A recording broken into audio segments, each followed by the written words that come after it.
Hello everyone, welcome back to my channel. This is Prithvi. వార్లో సైలెంట్గా ఉంటుందేమో, కానీ ఒక్కసారి మిసైల్స్ వచ్చే టైంలో ఎంటైర్ వరల్డ్ అలర్ట్లోకి వెళ్తుంది. జూన్ 23 నైట్ ఇరాన్ సడన్గా ఒక పవర్ఫుల్ మిసైల్ ఆపరేషన్ స్టార్ట్ చేసింది. Target US military air base, ఖతార్లో ఉన్న Al Udeid air base. Entire world అలర్ట్లోకి వెళ్తుంది. ఖతార్ అంటే ఫ్రెండ్లీ కంట్రీ, అప్పుడు ఎందుకు యుఎస్ బేస్ మీద అటాక్? ఇది జస్ట్ రాండమ్ అటాకా? లేదు, ఇది ఒక carefully planned signal. Let's dive in to the full story.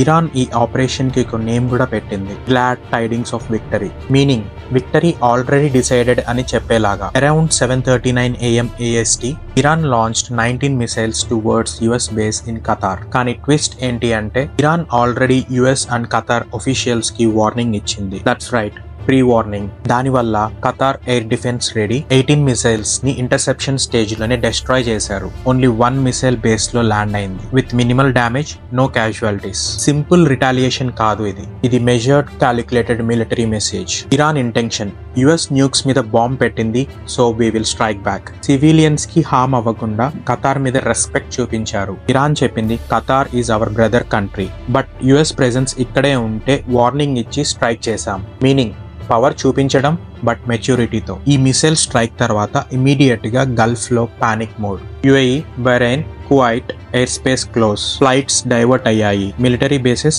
High alert లకి వచ్చేసాయి. ఖతార్ సీరియస్ గా రెస్పాండ్ అయింది. అంబాసిడర్ కి క్లియర్ గా కాల్ చేసి చెప్పింది, ఈ కైండ్ ఆఫ్ స్ట్రైక్ మా సోవర్నిటీకి థ్రెట్ లాగా ఉంటుంది. ట్రంప్ రెస్పాన్స్ ఇచ్చారు, very weak strike. Iran warning ఇచ్చింది, మనం పీస్ కోసం రెడీ. సో బేసికలీ స్ట్రైక్ వచ్చింది, కానీ వార్ స్టార్ట్ అవ్వలేదు. అనలిస్ట్స్ చెప్పారు, ఇరాన్ స్ట్రాటజీ సోలమానీ 2020 లాగే ఉంది. బ్యాక్ దెన్ కూడా యుఎస్ బేస్ మీద మిసైల్స్ స్ట్రైక్ చేసి క్యాజువాలిటీస్ అవాయిడ్ చేసి సింబాలిక్ రిప్లై ఇచ్చారు. ఇది కూడా అలాంటిదే, 1 మిసైల్ పర్ యుఎస్ బాంబ్ ఫార్ములాలో. Intent clear, we're capable, but we don't want war escalation. So missiles ని వెపన్ గా యూజ్ చేయడం కాకుండా మెసేజ్ గా వాడుతున్నారు. ఈ ఇన్సిడెంట్ లో మనకి తెలిసింది ఏంటి అంటే, ఈవెన్ బిగ్ కంట్రీస్ కూడా కేర్ఫుల్ గా మూవ్ అవ్వాలి. గల్ఫ్ రీజన్ లో ఒక రాంగ్ క్యాల్కులేషన్, అంటే world war risk. But Iran strike చేసిన స్టైల్లో ఒక మెసేజ్ ఉంది, we will defend but we're not stupid. Iran strike చేయడంతో పవర్ చూపించింది, కానీ ఖతార్ మీద వార్నింగ్ ఇవ్వడంతో మైండ్ సెట్ కూడా చూపించింది. వార్ కి ఒక న్యూ డైమెన్షన్, సింబాలిక్ వార్ఫేర్. మీ ఒపీనియన్ ఏంటి? ఇరాన్ అప్రోచ్ స్మార్టా లేదా డేంజరస్ సిగ్నలా? కామెంట్ చేయండి. వీడియో నచ్చితే లైక్ చేయండి. ఇంకా సబ్స్క్రైబ్ చేయకపోతే ఇప్పుడు సబ్స్క్రైబ్ చేయండి. I will see you in the next video.